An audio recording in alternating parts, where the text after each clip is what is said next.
What's up guys, welcome to another video. Today we're gonna talk about the Clash Royale Iceberg. If you are a Reddit user already, you probably know what an iceberg is, but it's basically just a bunch of facts about a specific thing, and they get more and more unknown and messed up as we reach the bottom. I use Reddit to make my own iceberg in order to make a video out of it. So, without further ado, let's just start.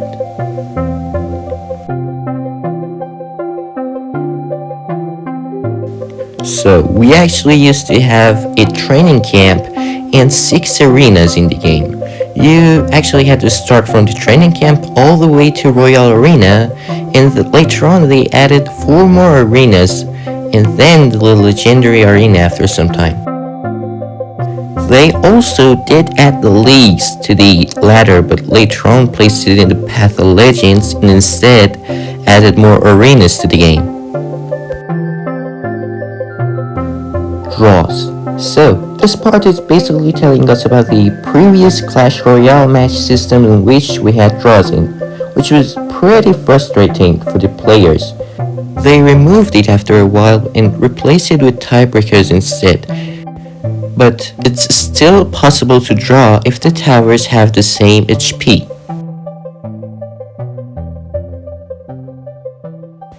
Clash Arama. This part is telling us about the YouTube series of Clash Arama, which was posted in the Supercell official account. I'm just gonna play some GIFs in order to not get copyright claimed, and here it is. It had a total of 33 episodes, with the first episode being premiered on December 9th, 2016, with the name of Giant vs. Giant Problem. And lastly, we have the Mini P.E.K.K.A. saying pancakes. So, you know the Mini P.E.K.K.A. if you play Clash Royale, but did you know that upon spawning, he actually says something which is literally pancakes? Listen. Pancakes. And listen again. Pancakes.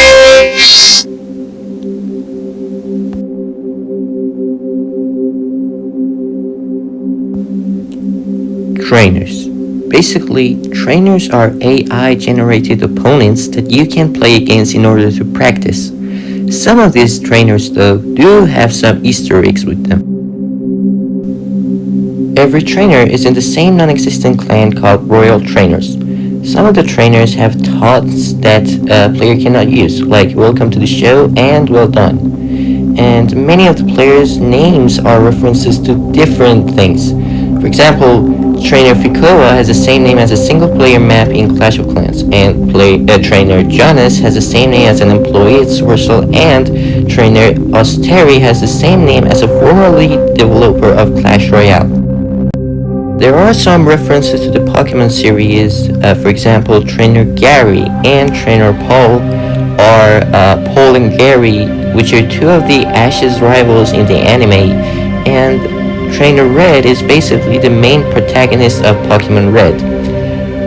4th is Trainer Oak, which is a reference to Professor Oak from the Pokemon series. And there are also some others that I can't mention right now because it would take so much time.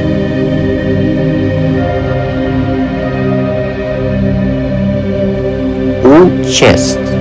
So, we are going to talk about the old chests that were removed from the game. I start them all right now, you can see the stars on them. Basically, these were removed. The most notable chests that were removed were the Legendary chest, the Super Magical chest, the Tournament chests, and the King's chest.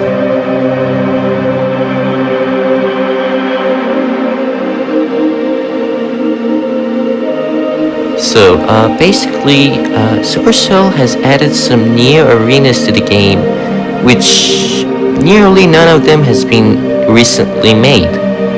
So, you see, some arenas like the Dragon Spa and the Clash Fest are from these seasons, and also pancakes, and some of them were made for some events that were removed like after a month or something.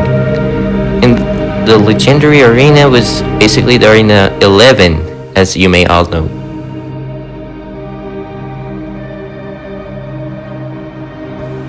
Pekka's name. So, Pekka's name is basically inspired by the Finnish name Peter, which itself is inspired by the Greek name Petros, which literally translates to stone. The word Pekka itself is an abbreviation to perfectly arranged knight, killer, assassin.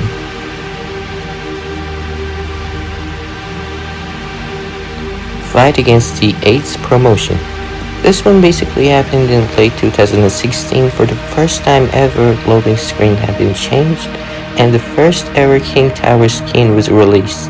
This whole thing was basically because of a collaboration with Product Red in order to raise awareness and funds to eliminate AIDS in African countries. Clash of Clans and Clash Royale are in the same universe. Duh. They literally have so many cards that are alike together, like the archers and wizards, and Clash Royale has copied so many of its cards from Clash of Clans, so that's really is a common fact if you really think about it.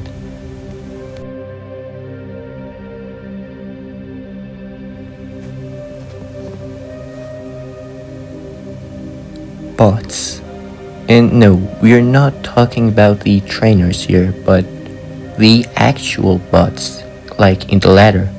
You see, according to many sources, the ladder is filled with different kinds of bots, especially in the lower arenas, and actually Supercell has not debunked this theory yet, meaning that it actually might be true. The YouTuber and content creator Clash with Ash once said that, yes, Clash Royale 100% has bots, mostly in the lower level arenas.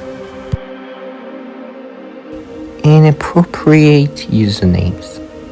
See, back in the day, many different people could place offensive names on their profile with quite simple tricks. YouTubers like KFC Clash and some others did even create a few videos about it. Nowadays though, you can't really place such names. Or can you?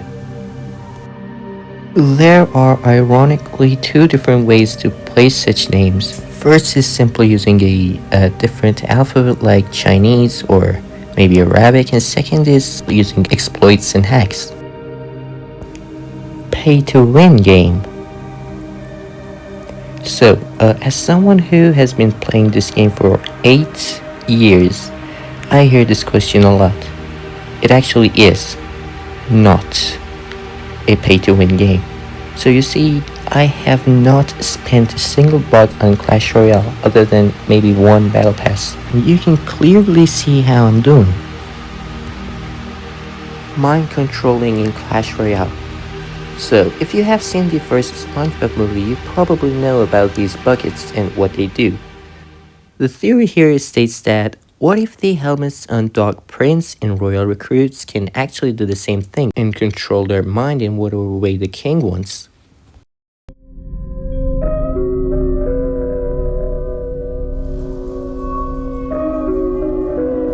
The log tries to kill the lumberjack. So, if you read the log's description, it says a split butter of rage turned an innocent tree trunk into the log, which probably makes you wonder, what's the full story? Well, if you watch the No More Clashman's short film on Supercell's YouTube channel, you will find out that the lumberjack was the actual reason all this happened. And when the log tries to attack the village, it never directly hurts anyone other than the lumberjack himself. Actually, the log rolls on lumberjack a total of 4 times, which shows the hatred it has for him.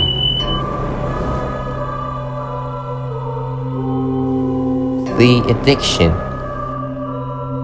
And no, we are not talking about your addiction to the game, but actually some of the characters' addiction to different things. Let me explain. If you have already watched the Mini Pekka's commercial, you know that he sees everyone as pancakes, which shows his addiction to it. It would be a pure gore scene if all the characters weren't pancakes in Mini Pekka's eyes. As you can see, he literally destroys all the pancakes throughout the whole commercial. So, are the pancakes some sort of drugs in Super Soul Universe? We don't really know. Also, going back to the No More Clashmas short film, you can see how unconscious Lumberjack looks throughout the whole film, which makes you wonder if rage makes you fast, but makes you unconscious as well if you drink a lot of it. Is it some sort of addictive steroids? Again, we don't know. Kings fail to take care of their daughters. So, if you really think about it, when you go on a match, you see that King is cowardly sitting there waiting for the towers to get destroyed until he wakes up and does something, which makes me think, are they even his daughters? Clash Royale is just Hunger Games.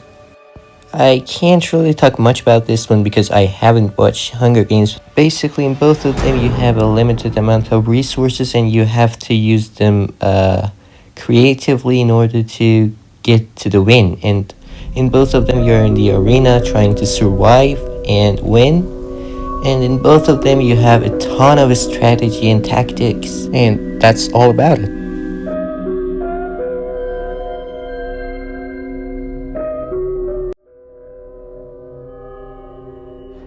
The golem is actually a slave. In its early days in Clash Royale, Golem used to have a spiky color, sort of like a resemblance to Pitbull.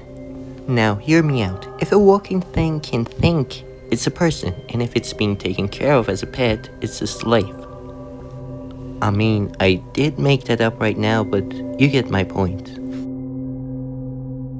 This is all a simulation.